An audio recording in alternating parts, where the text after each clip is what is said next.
কখনো কি ভেবে দেখেছেন একটা প্লেন হাজার হাজার যাত্রী নিয়ে এক দেশ থেকে অন্য দেশে কিভাবে উড়ে যায়? একটা সময় পৃথিবীর বড় বড় ইঞ্জিনিয়াররা ভাবতো বাতাসের চোখ ভারী কোনো বস্তু উড়া প্রায় অসম্ভব।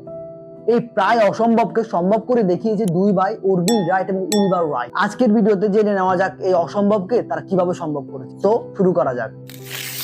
মধ্যবিত্ত ঘরে জন্ম নেওয়া দুই ভাই অরবিন রাইট এবং উইলবার রাইট ছোটবেলা থেকে স্কুলে যাওয়া ছেড়ে দিয়েছে, কিন্তু উড়ার প্রতি তারা খুব আগ্রহ ছিল। সেজন্য তারা সেই সম্পৃক্ত বই পড়তো এবং বই পড়ে যা শিখতো তা তারা আবার নিজে নিজে চেষ্টা করত। 1899 সাল থেকে 1903 সাল, মাত্র 4 বছরে তারা পৃথিবীর প্রথম উড়োজাহাজ তৈরি করে ফেলে। তখন পৃথিবীতে হইচই ফেলে দেয়, সারা দুনিয়ার ইঞ্জিনিয়াররা অবাক হয়ে যায়। শুধুমাত্র সিঙ্গেল একটা জিনিসের প্রতি ফোকাস করেছে বলে তারা তাদের লক্ষ্যে পৌঁছতে পেরেছে। তো আমরা আমাদের লক্ষ্য ঠিক করে কাজ করে যাই, ইনশাল্লাহ দেখবেন আমরা সবাই সফল হবো। এই গল্প থেকে আমরা শিখতে পারি যে আমরা যদি চেষ্টা করি তাহলে আমরাও পারবো। পৃথিবীতে অসম্ভব বলে কিছু নেই, যে কেউ যে কোনো কিছুই করতে পারে। তো ট্রাই করুন, আপনিও পারবেন।